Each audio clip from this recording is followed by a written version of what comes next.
பக்கத்து வீட்டு டக்குன்னு கதவை தட்டி வாங்கிட்டு வந்துடுவோம் தயிர். அந்த மாதிரி வாங்கக்கூடாது. இரவல் கொடுக்கக்கூடாது. சரி, இரவல் கொடுக்காம எப்படி அவங்க தயிர் ஊற்றிப்பாங்க? அதுக்கு ஒரு ஐடியா இருக்கு. பால் காய்ச்சிட்டீங்களா உங்க வீட்டில்? நான் தயிர் இல்லை உரப்பட என்ன கொடுத்தீங்கன்னா உங்க மொத்தமும் போயிடும். அதாவது என்ன சொல்லுவாங்கன்னா மன நிம்மதி போயிடும், மனக்குழப்பம் ஜாஸ்தியாகும். எண்ணெய் ரொம்ப சென்சிட்டிவான பொருள். அதை நீங்கள் கடையிலேருந்து வாங்கிட்டு வரலாம். உங்களுக்குன்னு வாங்கின பொருளை அவங்க கேட்டால் நீங்கள் எப்படி கொடுப்பீங்க? இரவல் கொடுக்கக்கூடாது. கொடுத்தீங்க நீங்கள் உங்கள் கையிலேருந்து 1 ரூபி எடுத்துட்டு போய் நிலப்படிக்கு இந்த பக்கம் வெளியில் அவங்கள்ட்ட கொடுத்துட்டு எனக்கு எண்ணெய் கொடுங்கன்னு சொல்லிட்டு இவங்க நிலப்படிக்கு உள்ளே போய் ஒரு நகை வாங்கி எங்கே வச்சுருக்கீங்க? பீரோலுக்குள்ளே வச்சுருக்கீங்க. அவங்க கேட்கும்பொழுது கொடுத்துட்றீங்க. அப்போ எப்படி அப்படின்னா உங்கள் கையாலேயே உங்கள் லக்ஷ்மி அப்படியே அள்ளி கொடுத்தா மாதிரி கணக்கு. அடுத்த சொல்லுவீங்க, எது வேணாலும் கொடுங்க ஓசி, புளி கொடுக்காதீங்க. புளி கொடுக்கவே கூடாது. கொடுத்தா என்ன ஆகுன்னு தெரியுமா? உங்களுக்கும் அவங்களுக்கும் உள்ள ரிலேஷன்ஷிப் கட் ஆகிடும். சண்டை வந்துடும், தேவையில்லாத சண்டை வரும்.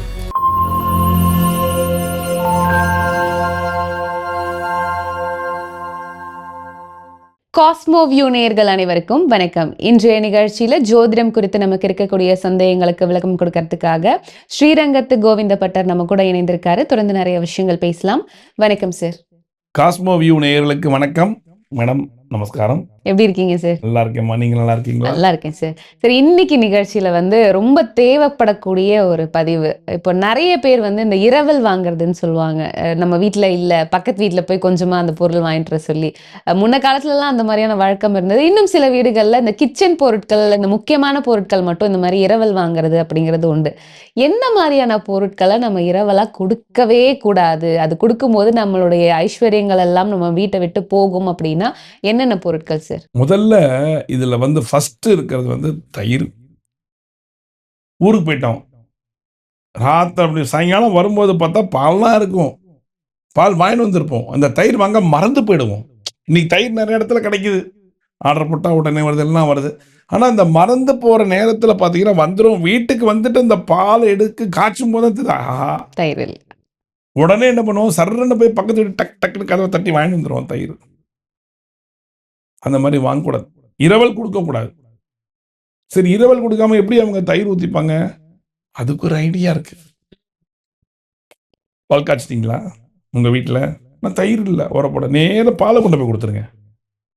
அவங்க தயிர் உரப்போட்டு வச்சுட்டு அடுத்த நாள் காலையில் கொடுப்பாங்க. அந்த தயிராக நீங்கள் உரக்கு ஊற்றுற தயிர் உங்கள் பால் தானே. அவங்களோட தயிர் ராத்திரி அவங்க வீட்டிலே இருக்கும். ராத்திரி வேலை தயிரை இரவல் கொடுத்தா உங்கள் வீட்டு லக்ஷ்மி கடாட்சம் கொஞ்சம் கொஞ்சமாக போயிடும். என்னங்க எப்படிங்க தெரியும்னா பாருங்க, கொடுத்து பாருங்க. கரெக்டாக நெக்ஸ்ட் டே பார்த்தீங்கன்னா ஏதாவது ஒரு பிரச்சனை, உங்களுக்கு பணப்பிரச்சனை வந்தே தீரும். கொடுத்துருவீங்க தயிர், உங்கள் கையில் பணம் இருக்கும். கடைசியில் பார்த்தீங்கன்னா பேங்க்கில் பார்த்தீங்கன்னா இஎம்ஐ ரிட்டர்ன் ஆகிருக்கும். எப்போ ஒரு 5000 ரூபா செக் ரிட்டர்ன் ஆகிருக்கும். ஜஸ்ட்டு 120 ரூபா இல்லாமல் இல்லை 100 ரூபா இல்லாமல் ரிட்டர்ன் ஆகிருக்கும். அப்போ தான் உங்களுக்கு தெரியும்.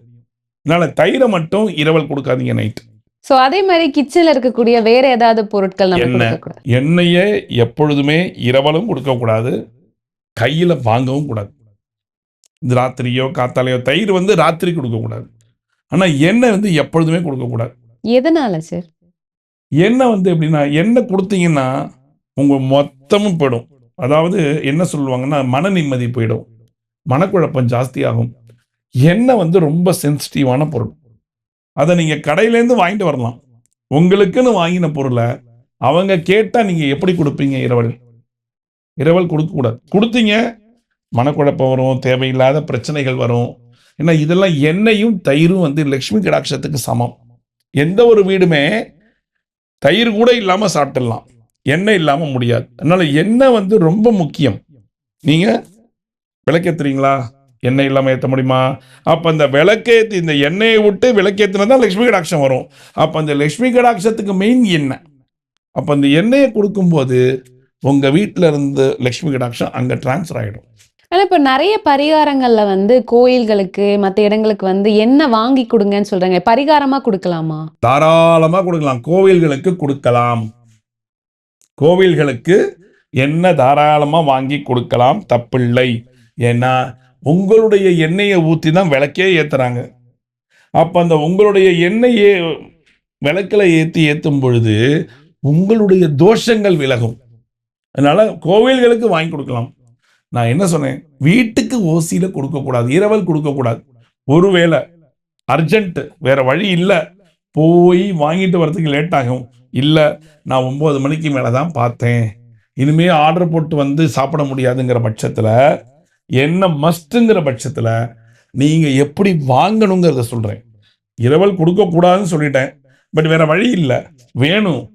ரொம்ப ஃப்ரெண்டு பக்கத்தில், இல்லை பக்கத்தில் அண்ணன் தம்பிகள் பக்கத்தில், இல்லை அக்கா தங்கைகள் பக்கத்தில், எப்படியுடைய ரிலேஷன்ஸோ ஃப்ரெண்ட்ஸோ இருக்காங்க, வேணும் அப்படின்னா நீங்கள் உங்கள் கையிலேருந்து 1 ரூபி எடுத்துகிட்டு போய் நிலப்படிக்கு இந்த பக்கம் வெளியில் வந்து அவங்கள்ட்ட கொடுத்துட்டு எனக்கு எண்ணெய் கொடுங்கன்னு சொல்லிட்டு இவங்க நிலப்படிக்கு உள்ளே போய் 1 டம்ளரில் தான் எண்ணெய் வாங்கணும். பாட்டிலில் எல்லாம் வாங்கவே கூடாது. எவர் சில்வர் டம்ளர் தான் எண்ணெய் வாங்கணும்.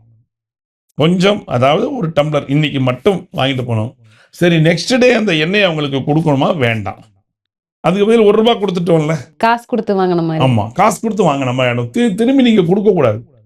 நான் இரவல் வாங்கினேன் கொடுத்துறேன்னு கொடுக்கக்கூடாது, அவ்வளோதான், அது அதோட முடிஞ்சிடுச்சு. இந்த மாதிரி வாங்கினீங்கன்னா உங்களுக்கு லட்சுமி கடாட்சம் போகாது. ஏன்னா ஒன்று கொடுத்துட்டு வாங்கியிருக்கோம், அவ்வளோதான். ஆனால் நிலப்படிக்கு இந்த பக்கம் அந்த பக்கம் பார்த்து வாங்கிக்கோங்க, வேற வழியே இல்லாதப்ப தான் அந்த மாதிரி வாங்கிக்கலாம். அதே மாதிரி நிறைய பெண்கள் வந்து இந்த நகையை கூட பக்கத்து வீட்லயோ இல்லை ஃப்ரெண்ட்ஸ் கிட்டயோ வாங்கி இரவல் வாங்கி போட்டுட்டு போவாங்க. இந்த மாதிரி பண்ணலாமா சார்? அது ரொம்ப ரொம்ப ரொம்ப தப்பு. நகை யாருக்கு வாங்கினீங்க? உங்களுக்கு தான். கஷ்டப்பட்டு பரிகாரத்தை பண்ணி நகை வாங்கினீங்க. நகை வாங்கி எங்கே வச்சுருக்கீங்க? பீரோலுக்குள்ளே வச்சுருக்கீங்க. அவங்க கேட்கும் பொழுது கொடுத்துட்றீங்க. அப்போ எப்படி அப்படின்னா உங்கள் கையாலேயே உங்கள் லக்ஷ்மி அப்படியே அள்ளி கொடுத்தா மாதிரி கணக்கு. அடுத்த சொல்லுவீங்க, அவங்க வந்து கொடுத்துருவாங்களே. எப்போ கொடுப்பாங்க? 2 நாள் கழிச்சு கொடுப்பாங்க. அப்போ அந்த லக்ஷ்மி கடாட்சம் போயிடும்ல. முதல்ல தங்கத்தை இரவலே கொடுக்கக்கூடாது. இருந்தால் போட்டுக்கங்க, இல்லைன்னா கேட்காதீங்க. எதுக்கு அடுத்தவங்க வீட்டில் போய் கேட்கணும்? கேட்கக்கூடாது. சரி, ரைட்டு, வாங்கிட்டீங்க. ஒருவேளை நீங்கள் ஓசி கொடுத்துருக்கீங்க, நகை அவங்க வாங்கிட்டு போயிருக்காங்க, இரவல் வாங்கிட்டு போன இடத்துல ஏதோ சின்ன பிரச்சனை, நகை காணாமல் போச்சு, என்னாகும்? ஒட்டு மொத்தமும் போயிடும். அப்போ உங்கள் மனசு எப்படி இருக்கும்? கடந்து அடிச்சுக்குமா? கஷ்டப்பட்டு வாங்கினேன், நகையும் போச்சு. கொஞ்ச நாளில் பார்த்தீங்கன்னா அந்த நகை சேராது, இருக்கிற நகையை தள்ளிட்டு போயிடும், இருக்கிற நகையை கூட்டு போயிடும், அடைகடை போகும், கஷ்டத்தை அனுபவிக்கணும். காரணத்தை கொண்டும் இரவல் கொடுக்கவே கொடுக்காதீங்க. தங்க நகையை கொடுத்தீங்கன்னா அதோடைய பிரச்சனைகள் உங்களுக்கு நிறைய வந்து சேரும். உங்கள் ஆசைக்கும் உங்களுடைய அன்புக்கும் நகையை வாங்கினீங்கன்னா நீங்கள் வாங்கி உள்ளே வைங்க, வேணுங்கும் போது போட்டுக்கங்க, உள்ளே வைங்க. யாராவது நகையை இரவல் கேட்டால், இந்த செயின் பார்த்தேனே உங்கள் கழுத்தில் அன்றைக்கி பார்த்தேங்க்கா, சூப்பராக இருந்தது, அது எனக்கு வேணும்க்கா, ஒரு நாள் கொடுங்க. அம்மா, என்கிட்ட இரவல் கேட்காத, நான் கொடுக்க மாட்டேன் அப்படியே சொல்லுங்க. அதனால ஃப்ரெண்ட்ஷிப் போனால் போயிட்டு போகுது. ஏன்னா இன்னைக்கு தங்கம் வைக்கிற விலையில் திரும்பி வாங்க முடியாது. எவ்வளோ மேனிஃபெஸ்டேஷன் பண்ணோம். அதனால் தயவு செஞ்சு தங்கம் இரவல் கொடுக்காதீங்க. இன்னும் சமையல் அறையில நம்ம வீட்ல இருந்து மத்தவங்களுக்கு இரவல் கொடுக்க கூடாத பொருள் அப்படி ஏதாவது இருக்கு? இருக்கே, பருப்பு இருக்கு, புளி இருக்கு. என்ன பண்ணுவாங்க, அவங்களுக்கு ஞாபகம் இருக்காது. சாம்பாருக்கு எல்லாம் ரெடி பண்ணிடுவாங்க, புளி பாத்திரத்தில் கை விடுவாங்க, புளி இருக்காது. ஐயோ, போய் திருப்பி இதில் என்ன ஒரு பியூட்டினா, எல்லாம் வேலைக்கு போயிடுவாங்க. ஸோ பையனுக்கு சாப்பாடு கொடுக்கணும், நம்ம வீட்டுக்காரர் வந்துடுவார், அவங்களுக்கு வந்து ரெடி பண்ணுங்கிற மாதிரி நிறையா பேர் இருக்காங்க. அப்போ என்ன பண்ணுவாங்க, போய் கடையில் வாங்கிட்டு வர முடியாதுன்னு பக்கத்தில் போய் புளி கொடு, நான் வந்து சாம்பார் வச்சு அப்புறம் வாங்கி கொடுத்துறேம்பாங்க. அப்படி கொடுக்காதீங்க. நீங்கள் ஹவுஸ் ஒய்ஃப் தானே, சமையல் பண்ணுறீங்கல்ல, இப்போ என்னென்ன பொருள் இல்லைங்கிறது உங்களுக்கு தெரியும்ல. முதல் நாளே போட்டு ரெடி பண்ணிக்கங்க. எது வேணாலும் கொடுங்க ஓசி, புளி கொடுக்காதீங்க. புளி கொடுக்கவே கூடாது. கொடுத்தா என்ன ஆகுன்னு தெரியுமா? உங்களுக்கும் அவங்களுக்கும் உள்ள ரிலேஷன்ஷிப் கட் ஆகிடும், சண்டை வந்துடும், தேவையில்லாத சண்டை வரும். நல்லா ரொம்ப க்ளோஸு, அவங்க வீட்டு ஃபங்க்ஷனுக்கு நீங்க இல்லாம இல்ல, உங்க வீட்டு ஃபங்க்ஷனுக்கு அவங்க இல்லாம இல்ல, அண்ணன் தம்பி மாதிரி. அப்படிங்கிற பட்சத்துல இந்த புளி கொடுத்தீங்கன்னா உங்களுடைய வாழ்க்கை புளிச்சு போயிடும் அவங்களோட. அதனால தயவு செஞ்சு புளி கொடுக்காதீங்க. புளி கொடுக்கக்கூடாது, பருப்பு வகைகள் கொடுக்கக்கூடாது. ஸோ இன்னைக்கு நிகழ்ச்சியில வந்து எந்த மாதிரியான பொருட்களை நம்ம இரவலா மற்றவங்களுடைய தேவைக்காக கொடுத்து வாங்கக்கூடாது அப்படிங்கிறத பத்தி நிறைய விஷயங்கள் எங்களுக்காக சொன்னீங்க. ரொம்ப நன்றி சார். நன்றிம்மா.